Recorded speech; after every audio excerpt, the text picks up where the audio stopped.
welcome to the X22 Report. My name is Dave, and this is episode 163, and today's date is September 14th, 2013, and the title of this is Saturday Current Economic Collapse News Brief. And let's get right into the economic collapse news, and we're going to go out to Poland. Now, Poland, they are marching for jobs, because the entire world is doing well. Europe is doing fine. America is doing fine. But we have people out there who are marching for better or just jobs. This goes on to say that tens of thousands of protesters marched through the Polish capital on Saturday in one of the largest demonstrations in years to demand more jobs and higher pay. And they are blaming the government, which is failing to tackle their high unemployment at this point. And their unemployment right now stands at 13.1%, and it's expected to go higher. So we're seeing that there are countries out there that are feeling the strain of their population being unemployed. We have Greece, we have Cyprus, we have Italy, France, Spain, the U.S., England, Australia starting to see it, where all of these countries are seeing some high single-digit and some very high double-digit unemployment right now. And this is just going to get worse because, again, the debt cannot be sustained when there are people out of work and the debt continually piles up and they need the revenue, but they need more money to sustain the debt. They borrow the money with conditions of laying off people, and those people are no longer contributing to the debt. So it's a completely ridiculous cycle that this goes into, and there is no escape from it.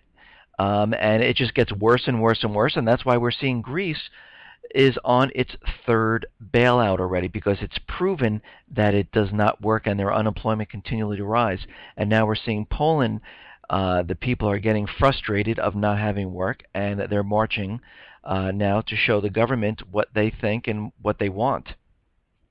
Now, India is seeking to increase their oil imports from Iran, which is bypassing the dollar, and this is why the sanctions were put in place by the U.S.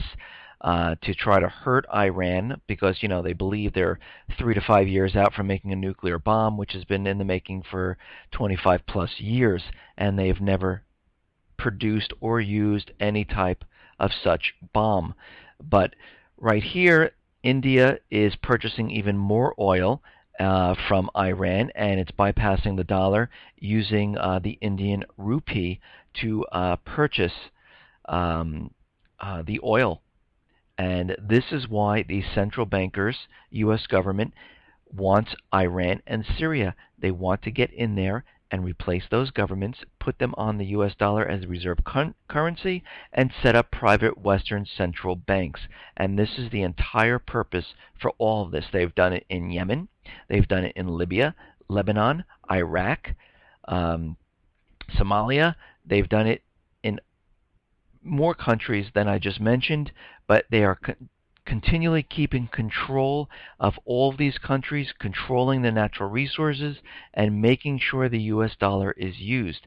Because if they cannot do this, everything comes crumbling down, and eventually this will prop up the system if they're able to do it for a little while longer, but eventually it will all start to erode, and we will have a collapse. And the other reason they're doing this is because they know the collapse is right around the corner if they don't do this, and if they can start this war, this could cover up the entire collapse because they can blame it on another country, saying that they are at fault for what the U.S. is feeling right now, and this is why they are doing this. Now, Eric Sprott believes that the Chinese, Japanese, and a lot of the emerging countries are selling U.S. bonds. And we understand that China is selling their treasury bonds, and we realize that these countries are going to sell a lot more of it. And I know the Fed is talking about tapering. They might even start to taper, but we will have some type of an event that will occur where tapering will be off the table. Countries will start selling their treasury bonds, and the U.S. government Fed will come out saying, because of what these other countries are doing and because we're going to war and many other things, we need to increase the printing or the creation of money. And they will do this to purchase those bonds that are being sold, because bonds that are being sold, someone's got to buy them, and right now the Fed has been purchasing 90% or so of the Treasury bonds at this point.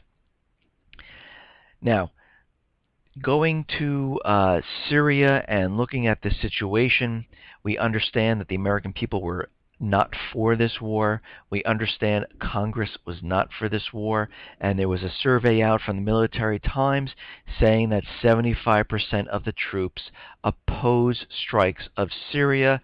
And we have to remember, the president, who calls himself the commander-in-chief, doesn't even have the backing of the military at this point. And this goes on to say that a Military Times survey of more than 750 active duty troops this week found service members oppose military action in Syria. And this is a huge, huge blow to President Obama, where he doesn't even have the support of the military, and this is why everything has been called off at this time, but not called off permanently.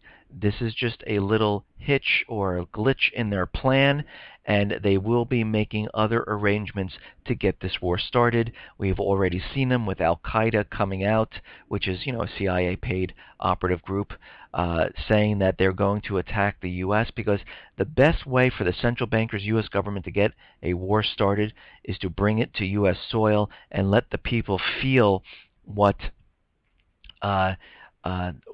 the people in what they tried to produce with the chemical weapons, but no one here really in the U.S. really felt it. So if they bring some type of false flag here, like 9/11, their people feel it, people understand it, and then people will start begging for the U.S. government to attack whatever country they name that did this false flag. And we can see they are building up the propaganda with more cyber attacks, with Al-Qaeda coming out, with this lone wolf Al-Qaeda groups that are forming, and we can see that this is what the agenda that they're trying to push forward to get this war started. And right now, Kerry and Lavrov have agreed on the Syrian chemical to destroy the chemical weapons, and there are a couple points here that they want them to do. They want the Syrian regime has 1 week until September 21st to submit a comprehensive listing, including names, types, and quantities of its chemical weapons. Right now, there's a 40% disparity between the U.S. and Russian assessments of the chemical weapons. Inspectors must be on the ground by November, and the destruction of the chemical weapons completed by mid-2014. Syria must provide immediate and unfettered access to its chemical weapons sites, and they need all this done or the U.S. will strike. And that's what this says. And Obama was out there today saying that U.S. remains prepared to act on Syria. He's keeping the fleet there. He's not backing off. And if they do not follow through on their promise to surrender all chemical weapons, they will face a military strike. So they're keeping that on the table, continually brainwashing everyone to make them believe that we are ready, the U.S. is ready to strike, and keeping this in everyone's mind, so when the false flag happens here in the United States, people, all they hear is strike, strike, strike. And that's what they're doing right now. Now, as I said in the past, the UN Arms Treaty gun bill are pending in the Senate. The President has already created the executive orders that will support those bills. So they already believe that these bills are already passed. In their minds, they're good.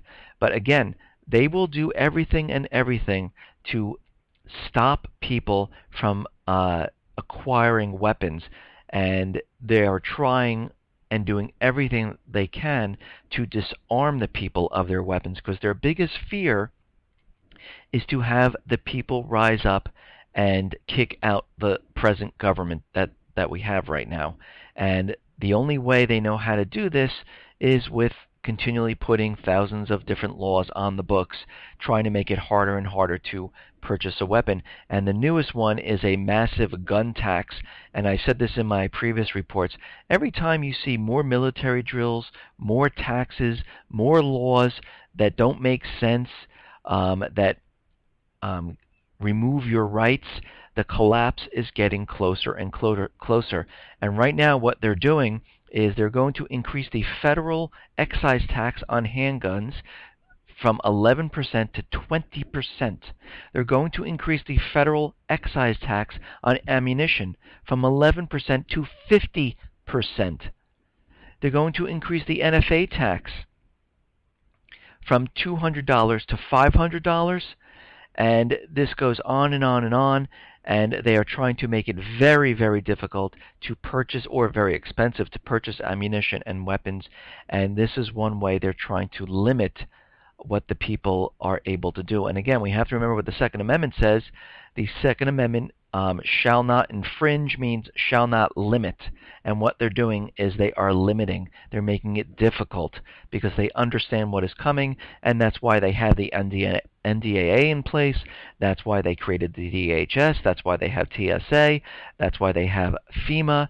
This is why they have IRS. Social Security, all training with weapons at this time. And if you notice, all the government agencies have weapons, and they're trying to remove the weapons from the people. Think about that for a second.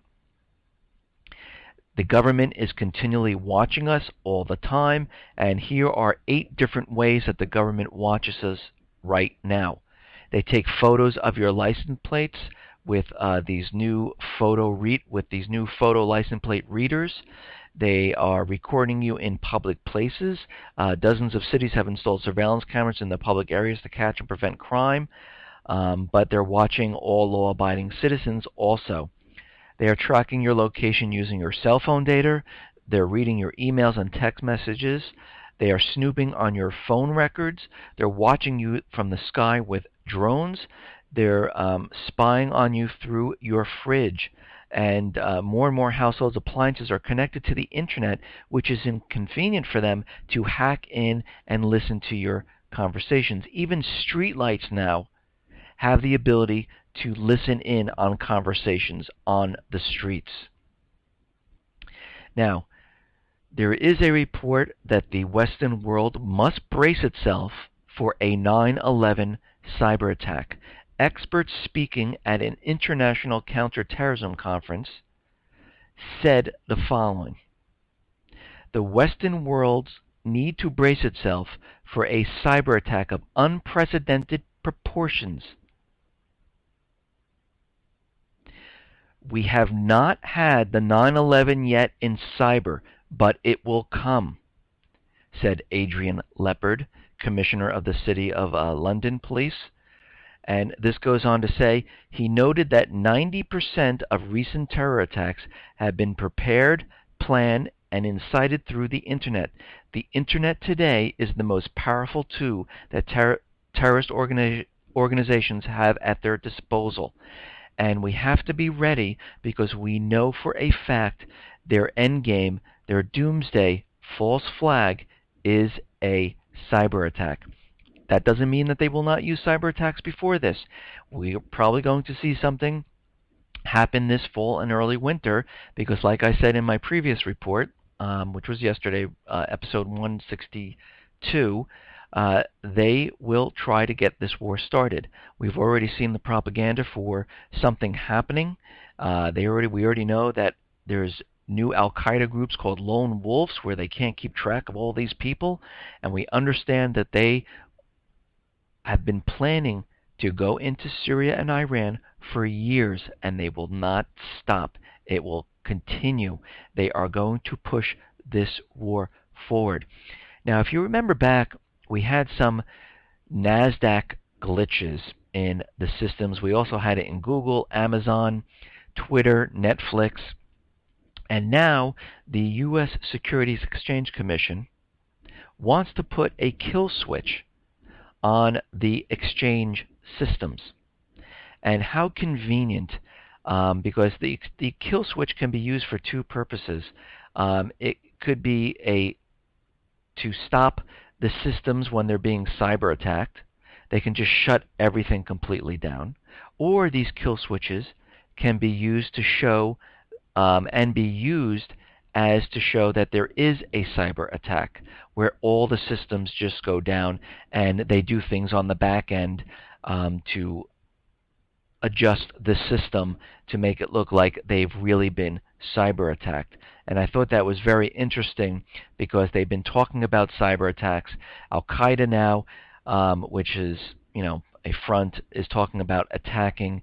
They're talking about a weak economy, and all of this is starting to fit into place. And we're seeing more talk about